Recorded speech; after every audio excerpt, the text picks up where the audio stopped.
budayanya saja, melainkan juga pada sajian kuliner di setiap daerah yang cukup beragam.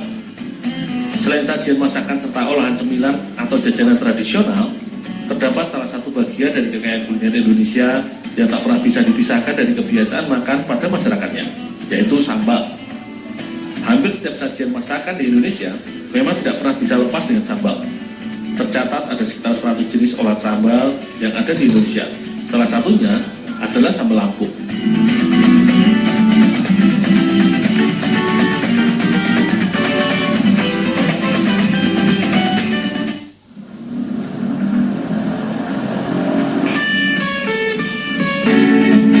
Proses pembuatan sambal Lampung sebenarnya hampir mirip dengan sambal Bangkok atau sambal Bajak. Gilingan cabainya kasar sehingga terlihat teksturnya. Sambal sendiri sebenarnya adalah semacam saus. Bahan utamanya adalah cabai yang dihaluskan atau dilumatkan agar sensasi pedasnya muncul. Selain cabai, biasanya sambal juga ditambahkan bahan lain seperti bawang putih atau jenis rempah lainnya. Di beberapa wilayah juga terkadang menambahkan bahan-bahan lain seperti ikan, udang, terasi, bahkan buah-buahan untuk menambah cita rasa pada sambal.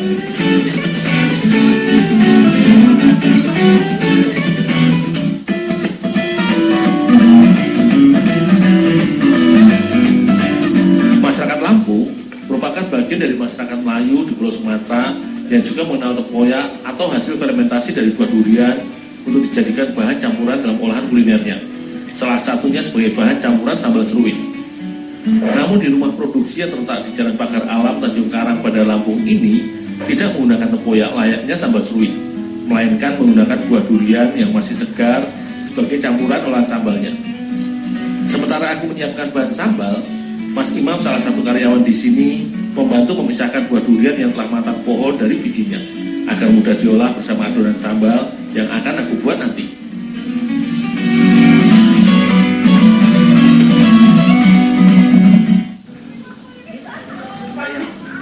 Sambal Lampung masuk dalam kategori sambal matang atau sambal yang semua bahan adonannya dibuat dengan cara digoreng dengan banyak minyak hingga matang. Semua bahan utama yang terdiri dari bawang putih dan cabai yang telah digiling kasar selanjutnya digoreng hingga harum dan berubah warna. Sambal Lampung sendiri dikenal memiliki sensasi cita rasa pedas dan manis. Dengan perbandingan 2:1, gula pasir pun ditambahkan ke dalam kuali atau wajan yang berisi adonan sambal, selain sebagai penambah rasa atau penguat karakter dalam setiap olahan makanan maupun masakan. Banyaknya komposisi gula digunakan dalam adonan ini juga berfungsi sebagai pengawet alami pada olahan sambal Lampung. Setelah gula tercampur merata ke dalam adonan, selanjutnya buah durian pun ditambahkan sebagai penambah cita rasa ke dalam adonan sambal. Selain memproduksi sambal Lampung original dan sambal durian, di rumah produksi Sinta juga memproduksi olahan sambal balado hijau cabai hijau. Sementara aku membuat sambal durian, Mas Heru yang juga pemilik rumah produksi di sini mengolah adonan sambal cabai hijau untuk dijadikan salah satu produknya. Meski sederhana, namun proses pembuatan sambal ini perlu kesabaran serta keuletan dalam mengolahnya, karena adonan sambal harus terus-menerus diaduk supaya tidak gosong dan semua bahannya matang merata.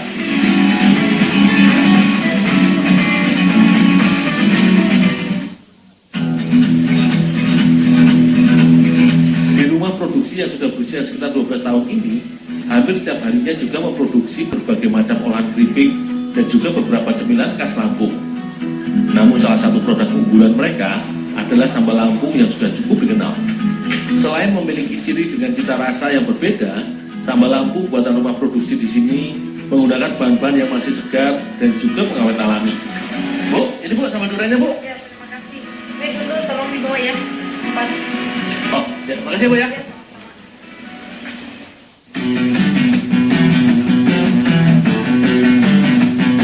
Hampir di seluruh pelosok Nusantara memiliki beragam cara untuk mengkonsumsi sambal. Bagi masyarakat Lampung, sambal seolah selalu menjadi bagian dari hidangan utama yang tersaji di setiap meja makan. Sebagai menu pelengkap, sambal seringkali disajikan bersama sayur lalap. Salah satu menu lalap yang cukup unik di sini adalah lalapan dari daun kopi. Namun hanya daun kopi yang masih muda yang dikonsumsi oleh warga di sini.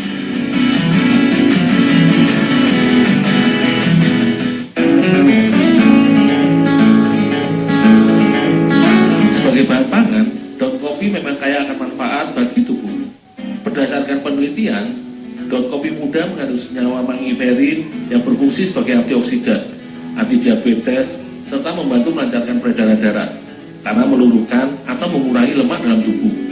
Selain dikonsumsi mentah sebagai lalapan, daun kopi yang masih muda juga bisa diolah menjadi bahan masakan oleh sebagian masyarakat.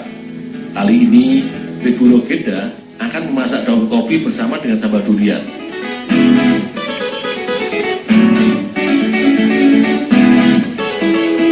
Proses pembuatan masakan dari daun kopi ini cukup sederhana, karena semua bahan serta bumbu rempah sederhana hanya diiris tanpa perlu dihaluskan.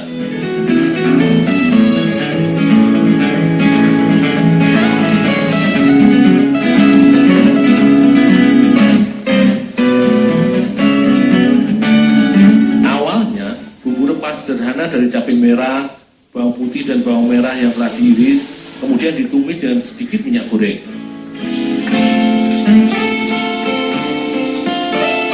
Jika bumbu tumis sudah berubah warna dan harum, selanjutnya sambal durian pun ditambahkan. Bumbu sambal durian ini akan menjadi penyedap masakan tradisional ini. Setelah bumbu sambal mendidih dan matang, barulah daun kopi dicampurkan ke dalam kuali masak dan diaduk hingga bumbunya meresap. Selain pedas, sambal durian ini memiliki cita rasa yang manis karena menggunakan banyak gula di dalam adonannya. Maka ditambahkan sedikit air agar bumbu cepat meresap merata. Sebagai tahap akhir, Ibu Rogeda juga menambahkan petai hasil panen di kebun tadi sebagai bahan tambahan untuk menyedap rasa masakan tumis daun kopi ini.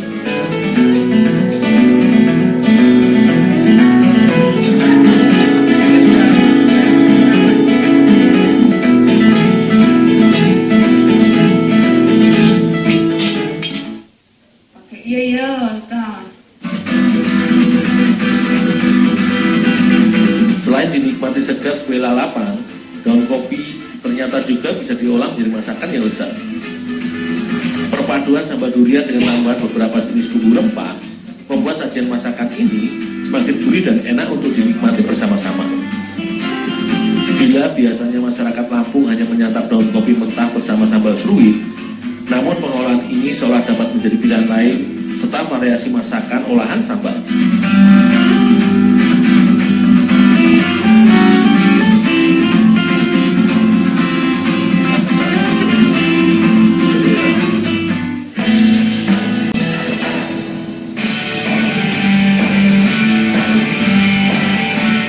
Semboyan Sai Bumi Ruwajurai atau yang berarti satu daerah ditempati oleh dua adat memang menjadikan wilayah Lampung memiliki keragaman budaya.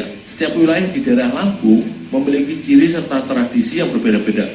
Tidak hanya adat serta bahasa, melainkan sajian kulinernya pun beragam. Bagi masyarakat Lampung Selatan, tepatnya di daerah Kalianda, ada salah satu sajian jajanan tradisional yang menggunakan bahan utama dari buah labu kuning, yaitu selimpok atau biasa disebut juga simpok labu. Sebelum diolah, labu dibelah dan dipotong searah dengan lingkaran buahnya. Jumlah potongannya dalam satu buah labu ini tergantung dari besar kecilnya buah. Setelah dipotong, lalu dibersihkan bijinya, jangan sampai tersisa. Kemudian kulitnya dikupas, jangan sampai tersisa. Berdasarkan penelitian, buah labu merupakan sumber serat yang baik bagi tubuh. Daging buah labu yang berwarna kuning mengandung beta-karotin serta vitamin A yang baik bagi kesehatan mata dan kulit.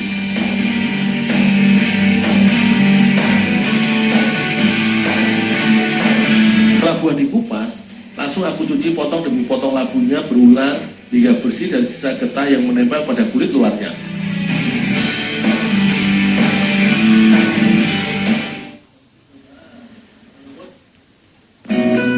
Buah labu seringkali dijadikan bahan dasar olahan makanan karena kandungan gizi, karakter warna, serta cita rasanya yang khas. Selain itu, senyawa antioksidan yang terkandung pada buah labu kuning dapat menjaga kekebalan tubuh serta membantu mengurangi resiko kanker. Selanjutnya, untuk dijadikan bahan adonan, buah labu kuning harus dikukus lebih dahulu sekitar 40 menit. Selain agar daging buah menjadi lunak dan mudah untuk diolah, proses pengukusan ini supaya tidak mengurangi kandungan nutrisi pada sayuran maupun buah yang berwarna, karena mengandung beta-karotin tinggi seperti labu ini tetap terjaga.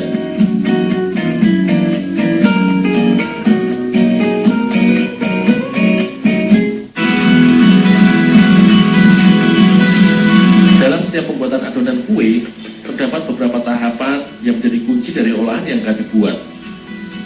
Untuk diolah menjadi sipok labu, buah labu yang telah matang dan lunak, kemudian ditumbuk hingga halus sampai teksturnya menjadi seperti bubur. Fungsinya supaya labu mudah untuk dicampur dengan bahan lainnya. Selanjutnya, beberapa bahan tambahan seperti tepung beras, gula pasir, tepung terigu, susu bubuk ditambahkan ke dalam adonan bubur labu dan diaduk hingga semua bahan tercampur merata. Sebenarnya, olahan selimpok atau simpok ini merupakan olahan berbahan dasar tepung beras dan juga buah pisang yang dihaluskan. Namun sebagai variasi, Ibu Isma menggunakan buah labu kuning sebagai bahan utamanya. Selain warna serta kandungan gizinya, buah labu kuning banyak dimanfaatkan sebagai bahan dasar kue karena teksturnya yang sangat lembut serta rasanya yang manis. Sehingga dalam pembuatan adonan sipok labu memerlukan tambahan sedikit minyak goreng agar adonan tidak terlalu lengket.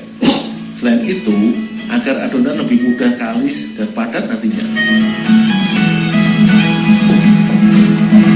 Proses pembuatan sipok labu ini sebenarnya hampir sama dengan proses pembuatan olahan jajan lemet singkong yang ada di Jawa.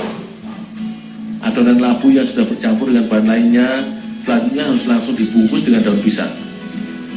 Karena bila terlalu lama didiamkan, adonan akan mengembang sehingga hancur ketika dibungkus nantinya.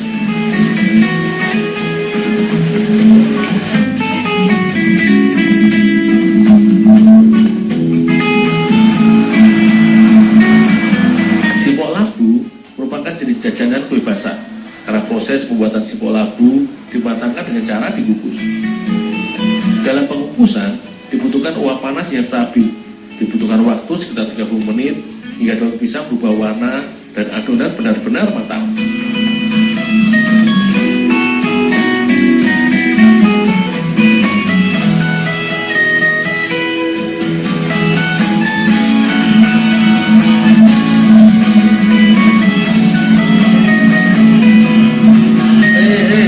Jajanan simpok merupakan salah satu panganan cemilan khas Lampung yang biasa disajikan dalam acara-acara tradisional maupun hajatan atau pesta adat. Cita rasa dari jajanan simpok ini cukup legit dan gurih. Karakter yang khas dari buah labu kuning yang lembut dan manis menyatu dengan adonan dari tepung beras yang gurih. Meski sebagai olahan jajanan atau kue, namun jajanan simpok ini cukup mengenyangkan karena simpok menggunakan bahan dari tepung beras yang mengandung cukup karbohidrat. Tak heran jika jajanan tradisional khas Lampung ini dulu sering dijadikan bekal sebagai penunda lapar.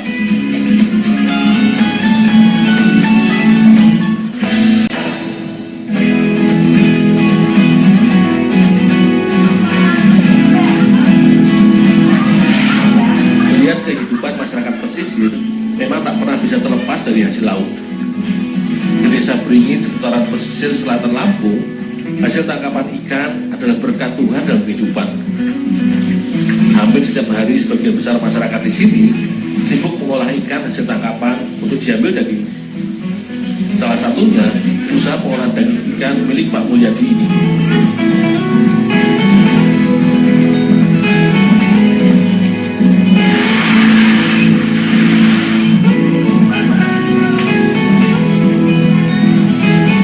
Sedang tidak bagus, untuk memenuhi kebutuhan pasar akan olahan daging ikan, Pak Mulyadi juga mengolah ikan bida laut atau lebih dikenal dengan sebutan ikan parang. Dinamakan ikan parang karena berdasarkan habitat serta siklus hidupnya sebagai berenang laut lepas, menjadikan bentuk tubuh ikan ini pipih serta daging yang tipis bertekstur sedikit kenyal.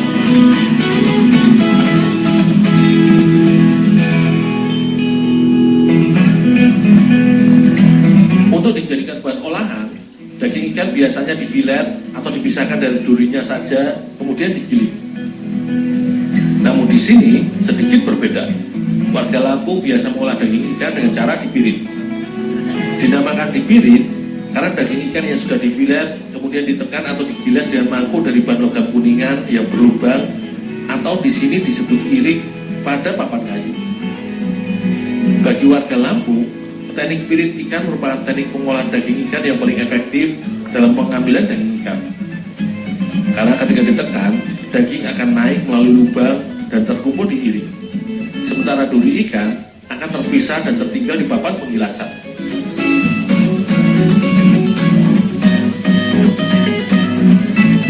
Meski skala rumah dan masih tradisional, rumah produksi milik Pak Mulyadi sudah beroperasi sejak pukul 6 pagi ini. Selalu dibanjiri pesanan para pengrajin olahan kuliner berbahan dasar daging ikan di wilayah Kalianda. Dul, gimana dulu Dul? Pasang Dul. Ayo Pak.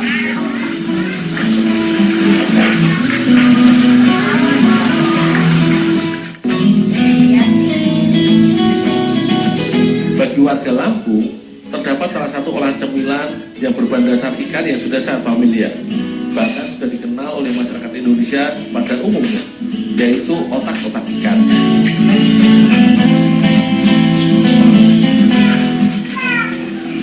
Bu, udah siap belum, Bu? Oh ya. Oh ya.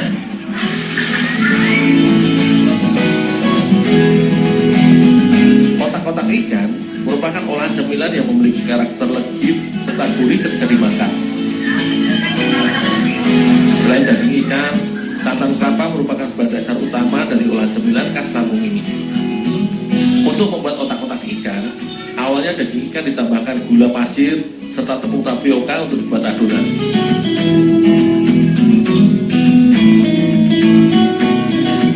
Selanjutnya, larutan santan kelapa yang telah dicampur bumbu sederhana yang terdiri dari bawang putih serta merica yang telah dihaluskan ditambahkan sedikit demi sedikit secara bertahap.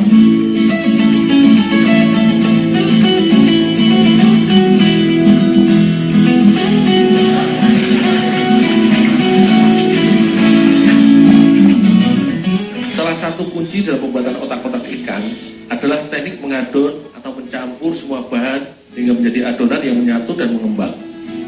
Adonan otak-otak ikan yang bagus yaitu adonan yang memiliki tekstur padat serta kalis.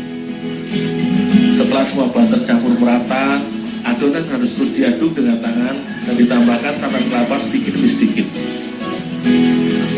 Proses mengaduk adonan ini terus dilakukan hingga adonan sedikit kenyal dan tidak terlalu lengket di dalam kuali besar dari kayu yang biasa disebut dulang.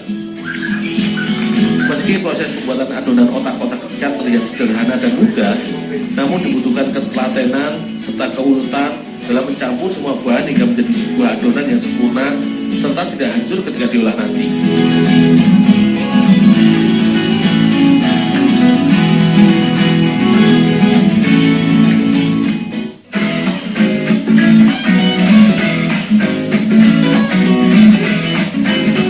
Setelah adonan siap, selanjutnya adonan diberi telur ayam agar adonan lebih kenyal dan padat.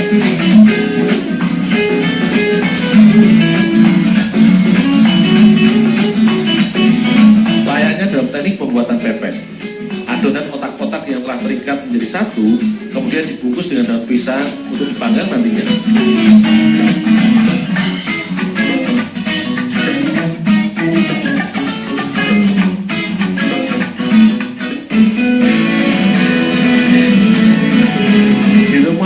Yang beralamat di Jalan Raden Intan Gang Palem di daerah Kalianda Lampung Selatan ini, hampir setiap harinya rata-rata menghabiskan sekitar 10 kg daging ikan parang untuk diproduksi menjadi olahan otak-otak ikan.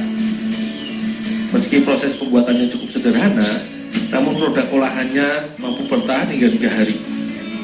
Selain karena bahan yang digunakan merupakan daging ikan yang masih segar, salah satu kunci proses pembuatan olahan otak-otak ikan produksi Pak Jeffrey ini menggunakan pengawet alami dari gula yang juga menjadi bahan utama adonannya.